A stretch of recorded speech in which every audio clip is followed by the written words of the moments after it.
Hi, my name's Sarah Haig and I'm a professor in the School of Materials at Manchester and also director of the BP International Centre for Advanced Materials, or bp-ICAM.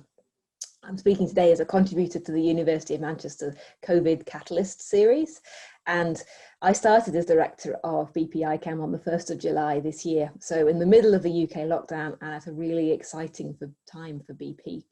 And so I'm going to reflect on both of these aspects in the next few minutes.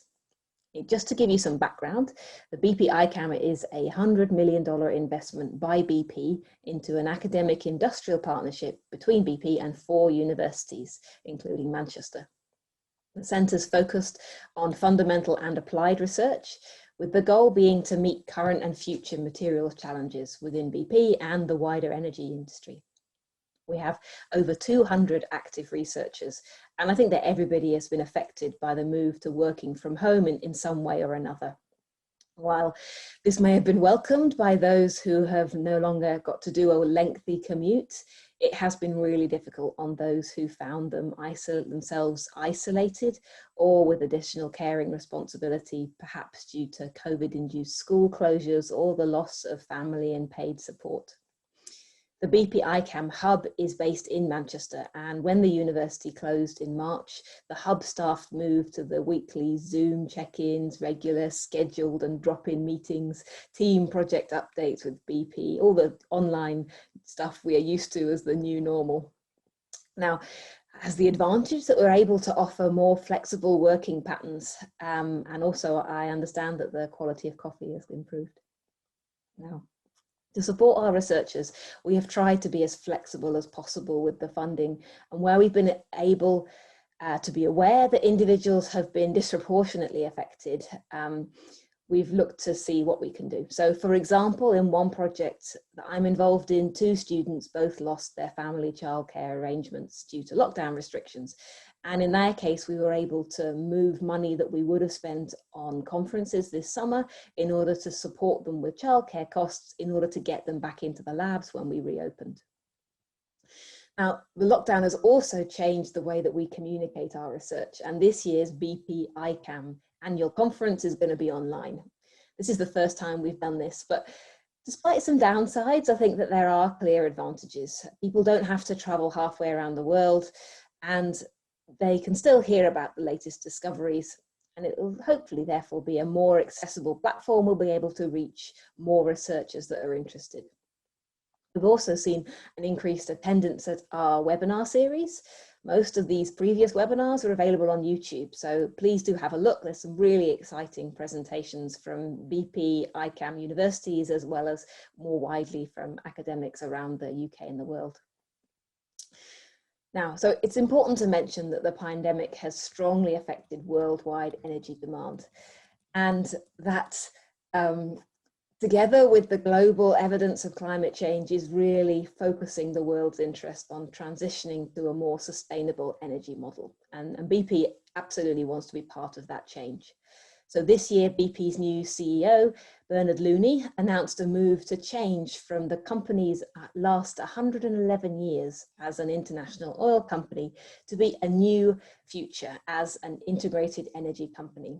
And as part of this, BP is committed to an ambition of being a net zero company by 2050 or sooner, and therefore to help the world get to net zero. That is a huge commitment from what has traditionally been an oil company. They've gone beyond this and have announced some more big changes that they are planning even sooner by 2030. These include a 10-fold increase in investment in low carbon technologies to around $5 billion per year. That's a huge amount of money being invested in improving the technology that we have to get towards net zero. They've also offered a 20-fold increase in developing net renewable generation capacity up to 50 gigawatts. And they've committed to a near 10-fold increase in EV charging points to over 70,000 points. Finally, I wanted to mention that they're looking at a 40% reduction in oil and gas production. So focusing on becoming more resilient and higher value, but that is again a huge change for BP. These enormous changes, as Bernard Looney said at the conference this week, It's going to transform BP into a very different company. Now, this can't happen overnight given the size and scale of BP, but the company are committed to making it happen fast because they recognise that the world needs change. And importantly, BP really wants to be part of that change. Now, I am really excited to be working with BP as it makes this change. I'm a material scientist, and so you might consider me biased, but I think it is absolutely clear that material science and engineering innovation is completely essential if we're going to be able to change the world's energy ecosystem. And towards this aim, bp-ICAM has developed a new low energy research theme, started back in 2019. And this is focused on the fundamental material science and material technologies that we need to support our transition to a carbon neutral economy. In June this year, we put out a call for low carbon based projects on the topics of fast charging, hydrogen, and carbon dioxide conversion. We received an amazing response with 50 ideas submitted, many from researchers who had never interacted with BP before. Now, some of these have been shortlisted and we expect to see 6 to 8 new projects funded by the end of 2020.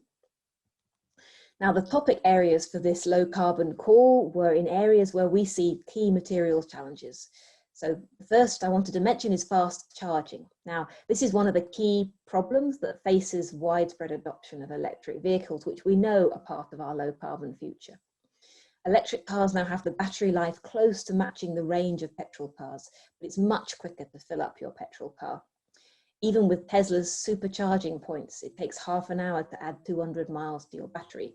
And therefore, bringing this time down will make electric vehicles much more attractive and provides incentive for individuals and businesses to switch to electric, greener technologies.